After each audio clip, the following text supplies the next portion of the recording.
Our first guest this afternoon, a lot of people say, is the funniest young man in America. Newsweek says he's the king of the club comics. I knew I wasn't going to get through this. Letterman says he's the funniest comedian working today. His bio. Now, this is from your own people. No, I don't know. You know how bio... No, this, a cross between Sylvester Stallone and Stan Laurel? This is how comedians get into trouble. The more money you make, the better people you can hire to write nicer things about you, and the better they write them, the more you believe them, and then you can go, hey, I don't need you anymore. Look what I have. I get it. Look what I said about me. Let's dispense with all that. Jay Leno. Good to see you. Thank you very much. How are you? Hello. No. Thank you.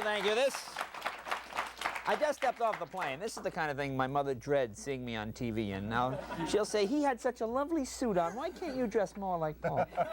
No, I'm sorry. I spilled chlorine on myself this morning trying to put some stuff in the pool. I always wonder how that happens. You see that on guys' pants. You do see that. It's chlorine from guys filling the pool. Oh, the pool. Okay. Right. I dumped I have this stupid pool in my house. It was there when I bought it. I don't use it. I don't go in it.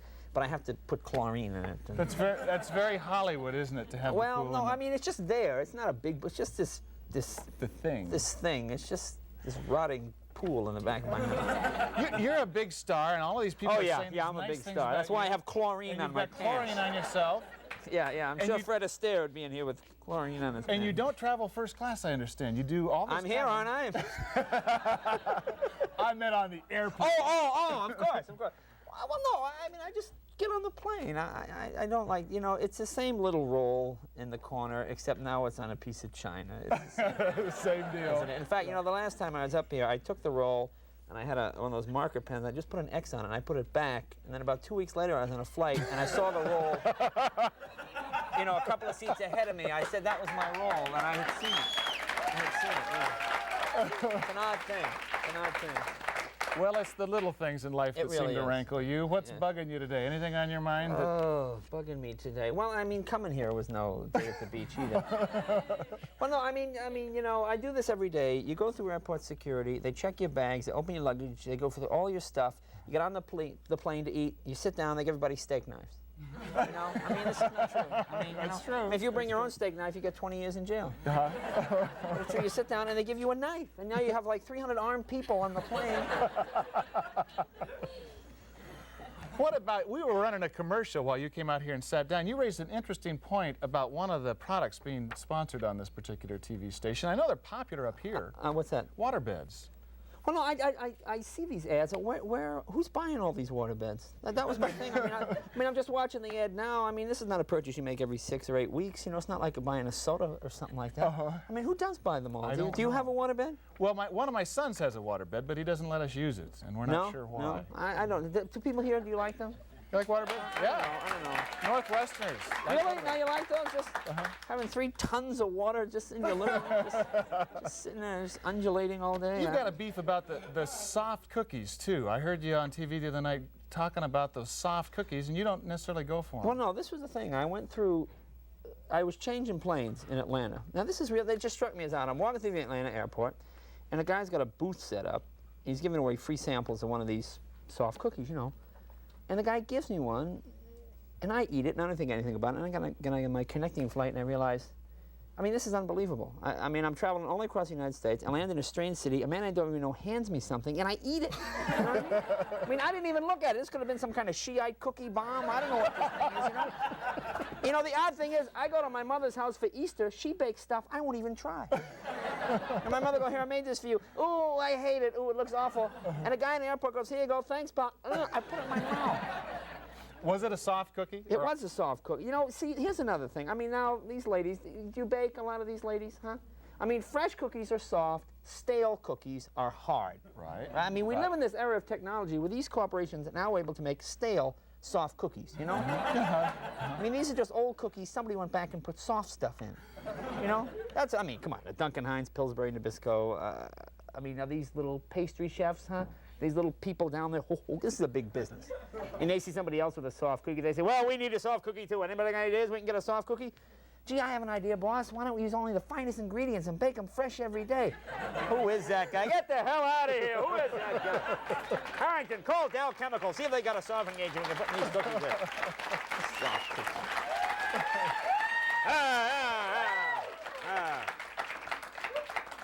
Now, what What else do you have on these Well, cards? Now, see, I didn't come out with a card. I like the one about the cross between No, I don't know. See, that's Sylvester stupid. I don't Stallone know. and Stan No, Laurel.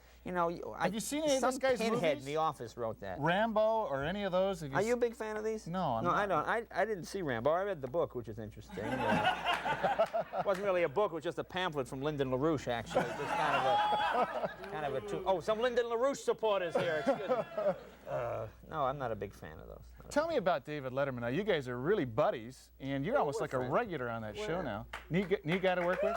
Yeah, David's a lot of fun. David's a lot of fun. I mean, you know, see, it's the first show of that style where everybody in the show is my age. You know, I mean, no, but by that I mean, like I was a kid when Johnny Carson first went on the air. So when I first started doing Johnny Carson, you're kind of in awe. You know, you can't go, hey, Johnny, nice tie, pal. You know what I mean? I mean, you just feel that kind of. You can do that here. Yeah, we can do that here. Oh, but I mean, we have that. You know, but I mean, when a guy like Johnny Carson, who is a legend, I feel like, who am I?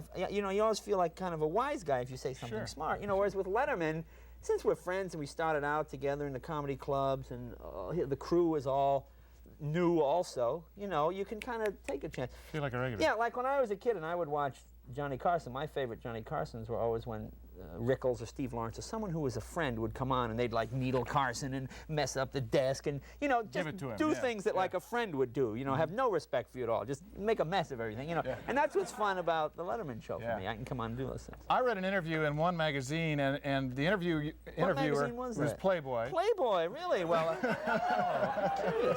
They have articles in there, see. Really? Yes. Yeah. I'm surprised. This must be one of the first times you actually read the article. Part of my job. Yeah, you must have been surprised to see I was in there, huh? Just sitting there and then, see my face all of a sudden. Boy, but that put a crimp on things, didn't it? Huh? Boy, you look. I just going through there and, look at that one, look at, just kind of, boom, put a shock. I don't suppose it would help to say I did it for my work. I don't read that. I don't read that. Yeah. But anyway, I was talking about tough rooms, and you said you had actually played a college study hall at one time. No, I played awful jobs. I used to do, well, this comedy club thing is fairly new. You know, in the old days, you either had the big nightclubs in New York, or you had dumps, dives. They weren't really comedy clubs. And I used to work, I worked this one place called the Beachcomber in Revere, Massachusetts, and it was I remember the owner said, I went in there looking for a job, I'm a comedian. He says, oh yeah, comedian. And I says, oh yeah, why don't you come in to Friday night, you can work. He says, but wear old clothes, don't wear nice clothes. And I said, why? He goes, well, we get a lot of wise guys, you know, the guys that like to smoke the cigarette down and they flick it at you when you're on stage. I'm looking at his jacket and it's all little burn holes. You know? So I said, well, I'm wearing a nice jacket, and I go there to work, and as I'm on stage, you know, you start to talk, and then you, ow, ow, you know, guys are just flicking, ow, you know, why? The things where they flick things at you. It was an awful job. You know, a guy go, and just, you know, you can't see for the life. It was terrible. That's true. It's awful. Terrible job.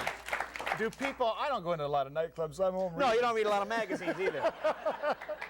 But do people stand up and heckle you and try to be funnier Well, than they you? don't stand up and heckle. I mean, it's not some sort of town hall. It's not a, you know, point of order, like Roy Cohn. Point of order. No, it's not.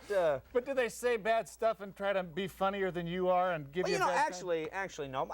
Most hecklers are pretty good natured. You know, if I say something and someone says something back that's funny or intelligent or, well, that's fun. I mean, that makes for a good. I mean, if you got that kind of, that kind of incoherent, and you know, they've got a weapon and the people are trying to get away from it, then it gets a bit unruly. But no, for the most part, I mean, you know, that's what it is.